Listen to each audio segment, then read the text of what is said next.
he invited Putin to Alaska, sort of scenario where 5 countries have got the power to veto. US and Russia now engaged in a proxy war. Hi, my name is Asad Rana. Once upon a time, in the world of big suits, big egos, and even bigger consequences, Donald Trump and Vladimir Putin returned to the world stage to discuss consequences of a threat that was made in relation to Ukraine.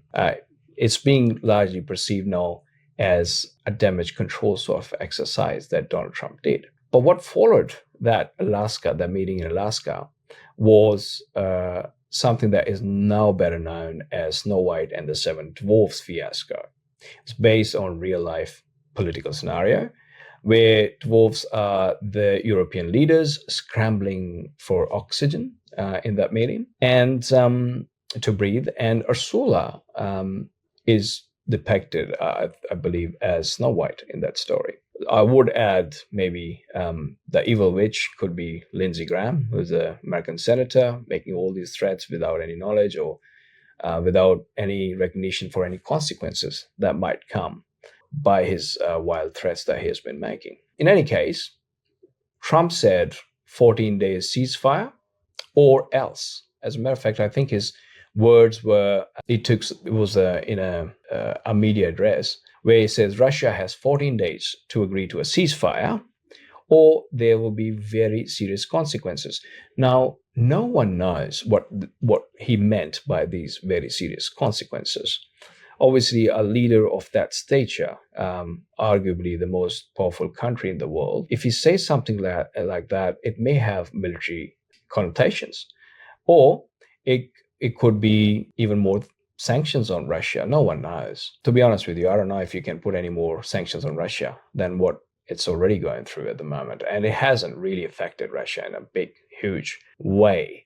Then he invited Putin to Alaska. Alaska, by the way, is a territory that was sold to America by Russia back in the days. Now, remember, there is an ICC warrant that was, and I think is still existent, against Putin. I mean, these warrants, this against Benjamin Netanyahu as well, the vile, evil Israeli butcher committing genocide. There is a warrant against him as well. And I think is another minister of his, Yoav Gallant, I think. But the funny thing is that neither US nor Russia is a signatory to Rome Statute. Consequently, ICC is not recognized by them. And it's all symbolic, right? So ICC is coming up there and making all these, and it's a welcome step though, politically. Symbolic, yes. But in actual effect, if a country is not, and how are these countries are allowed so far not to be signatory to International Criminal Court? Or it's just beyond me, because this, what it means to me is that there is selective application of international law. So it's not going to really apply to these countries because they have a choice not to participate, in, for instance, Rome Statute. My position on UN veto powers, for example, is well known. It is, might is right. Sort of scenario where 5 countries have got the power to veto. You have Russia, you have America, you have China, you have France and UK, I believe, these 5 countries. So in essence, when you want to apply a rule of law, it is everyone is, same before law. Everyone has an equal stature before law. This is why, sometimes you have that lady who's upholding law has got, a blindfold that lady can't see. The lady justice cannot see who is stronger, who is weaker, who is richer, who is poor. But in international law, we have a strange kind of system where the lady has got eyes, lady of justice, got eyes, and she can put certain people on a high stool, and those people are sort of out of the reach of law, if you like. So I'm just going to veer off quite a bit from the actual discussion, so I'll come back there. But that is a position. ICC they don't really care about ICC warrants in any case. So he comes in Alaska, they had a chat. What did he mean by those severe consequences? Well, Donald Trump talked about then, and I think Lindsey Graham as well. Lindsey Graham started this, and he said, look, we're going to punish all these people who are supporting Russia. Why Russia is still surviving? despite having all these sanctions, is because, allegedly they think, India is buying cheap oil from them. China is utilizing them. There's still other countries that, benefiting from Russia and then giving benefit in return to Russia. So what we're going to do is we're going to put sanctions by way of soft sanctions, by way of tariffs. We're going to have 25% tariff on India, for example, and all that sort of thing. I mean, by the way, Donald Trump, since he's coming, he's gone against Brazil for a ridiculous, their internal court matter, and he thinks that court in Brazil is not doing the right thing. Therefore, President Lula of Brazil actually gave a comment, and he said that the world does not need an emperor, which sort of shows how BRICS nation, this Brazil, Russia, India, China, and South Africa are thinking. I mean, now I think they've got 10 members, if I'm not wrong, but these are the permanent 5 members or initial founding 5 members. What this has done is these threats about sanctions, or indirect sanctions and tariffs and all that. What it has done is brought them all together. He wanted to seclude Russia, Trump, and his policy. But instead, what has happened is Indian Prime Minister now says he wants to talk to China. And I think he's got a visit happening soon or already happened. But this is basically bringing BRICS countries together against him. Instead of individualizing Russia, now BRICS is standing with Russia. So that has, obviously backfired in that respect. Now, it's now in a position where it is trying to put pressure on India, and India is saying, well, go to hell. China, go to hell. Russia, well, doesn't care anyway. And Brazil, well, we don't need an emperor. South Africa, well, yeah, probably the weakest of all of these 5, but still, not bending its knees. So what actually happens then? We have a place where US and Russia now engaged in a proxy war. I mean, if anyone denies that, they need to really, really check the facts, the news, and basic common sense, not necessarily in that order. Because what it is Ukraine itself cannot, has not the capability to resist Russia even for a few days. But what is happening right now in Ukraine, there is a war between Russia and US. It is a proxy war in a way where, European countries have got Zelensky, the president, to go against or take a stand against Russia to the severe detriment of its own people. But the problem is that this proxy war is not working out as some had believed, because the initial idea was to somehow debilitate Putin and put him in such a bad light in front of his own people that they'll stand against him and get rid of him. Well, that hasn't happened. Russian people have stood behind Putin. As a matter of fact, Scott Ritter, who's an ex-UN weapon inspector, he was recently in Russia when this Alaskan conference was going on. And he came back and he, in one of his interviews, I've seen him say that, for every 1 Russian, there is 10 to 12 Ukrainian killed. So you can see the disparity between these numbers. And this is the reason why Ukraine possibly, even if America starts to or keeps pumping the weapons to Ukraine, there's not enough feet on the ground to sort of, fight the war. Where are you going to get all these the human capital that you need, these soldiers that you need? Europe, on the other hand, has been gasping for air, as I said, a bit of oxygen. And the reason why Europe wants this sort of ceasefire is because Europe knows that it needs some space, some time to reorganize. It has been under an onslaught from Russia. Zelensky has got quite a few issues of his own. The guy is not allowing the elections to happen. The hardliners are against him, right-wing Nazis, whatever you want to call them. And if he agrees for a resolution or an agreement, then there's a problem for Zelensky himself, whether he can stay in power, because these right-wing people are threatening him. But also his own corruption. There's a number of allegations widely now circulated where, he himself knows that if he allows for another election, he's not going to stay in power. Someone else is going to come and replace him. So he doesn't allow that. So what happened in Alaska summit? Well, look, if you want to call it summit, but it was a face saving for Donald Trump, because he made all these threats to Russia, and after 14 days, something was to happen, right? You would expect that if he's saying very severe consequences, going to do something. Well, the way out for that was well, let's go and have a chat, have a tea, and let's talk about it, right? That's what happened, very severe consequences. Now, in that meeting, Russia knows where it stands. Russia plays a strategic game as opposed to America, who just, or US, who just does shock and awe. Okay, just go there, bomb a little bit here, there, like, okay, well, we're going to have drones attack, Russian nuclear capable aircrafts or the airports.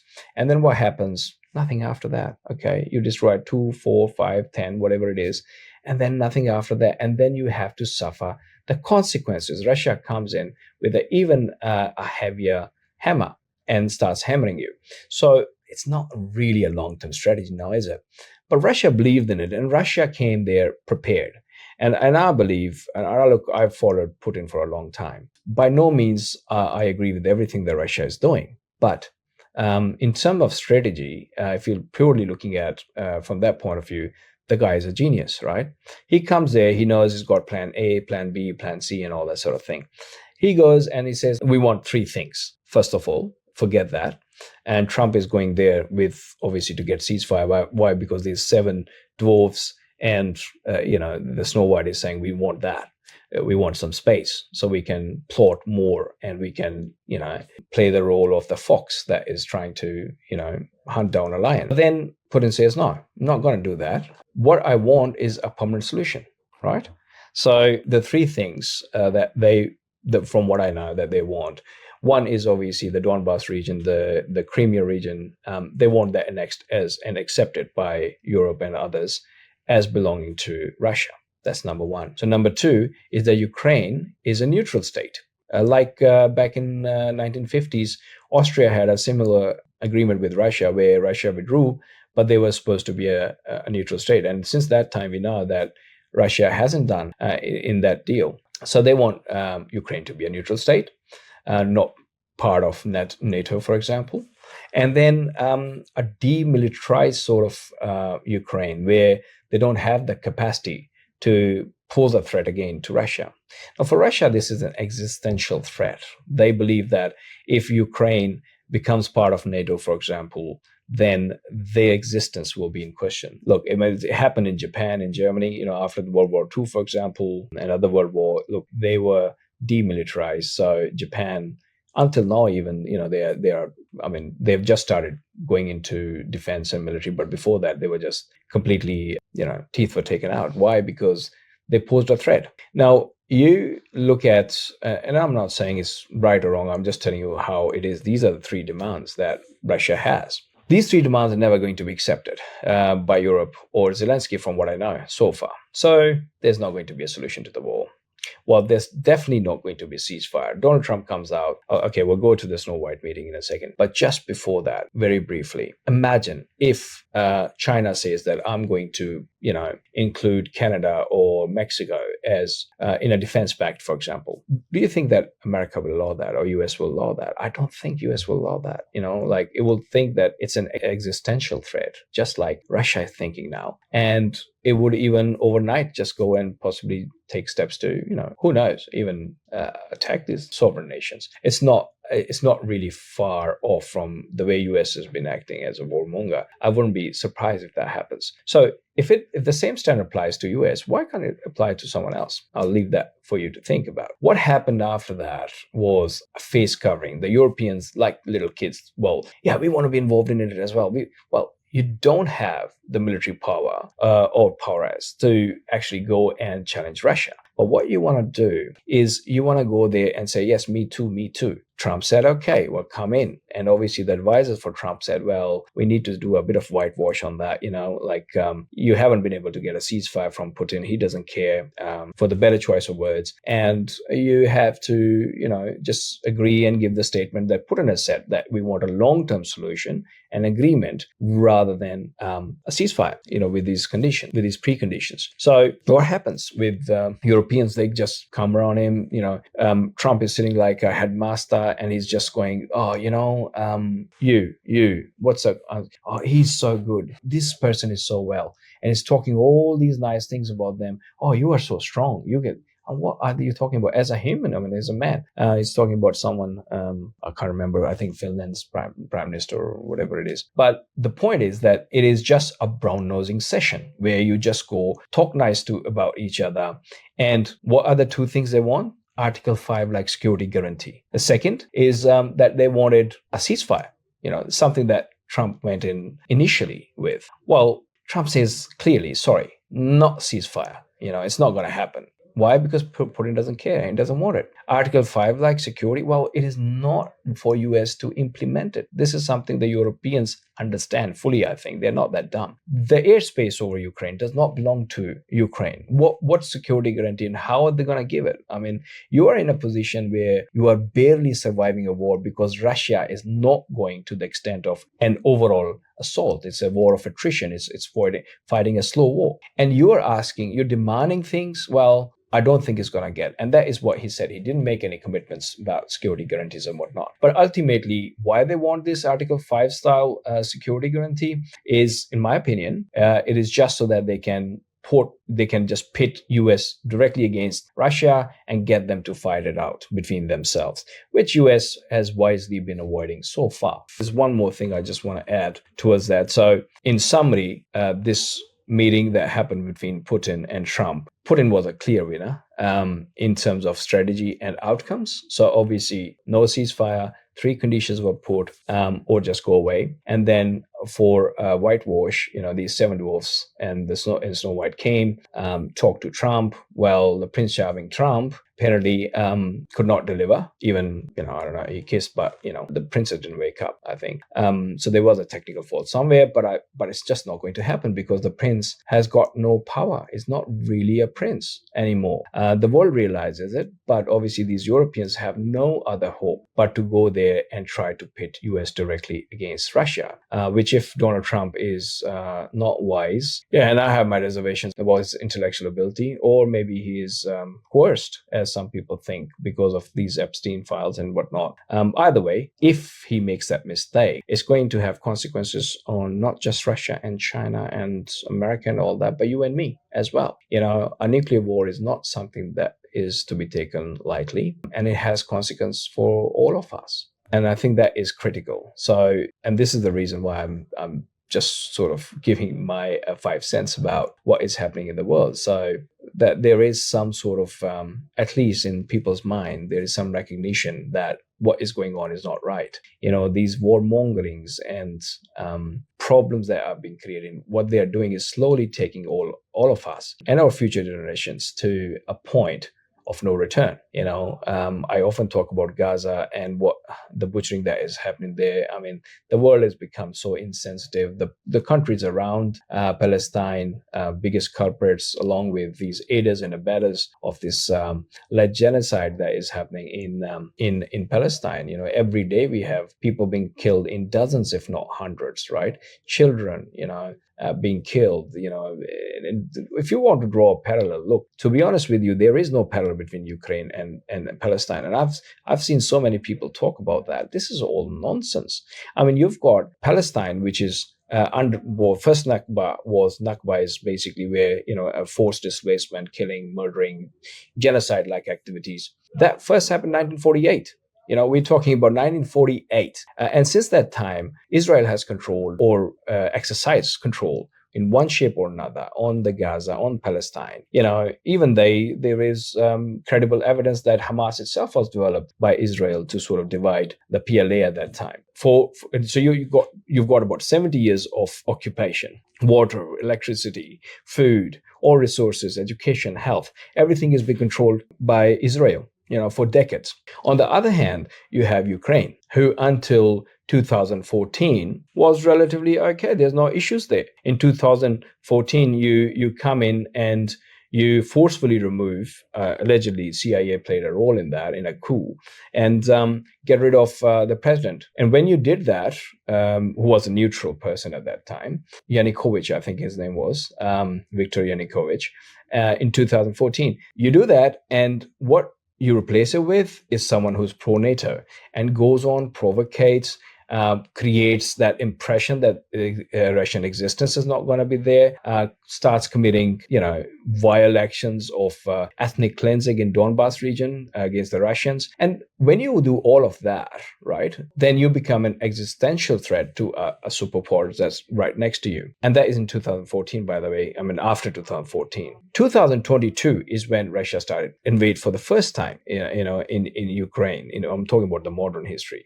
for the first time. And so this war is something like 3 years old, as opposed to the war in Israel and Palestine, which is now, close to, I don't know, probably 70 years and still not seeing any end of it. So no, they're not comparable at all. I don't see how anyone can draw these parallels. I mean, they need to just sort of really, really have a hard look at themselves. And while human losses, of course, they are lamented, whether that's in Ukraine or Palestine, children, women, civilians, of course, that is something that should be lamented. But at the same time, you don't draw parallels between oranges and apples. You don't do that. So that is all I have to say. All the best until next time. Take care. Bye-bye.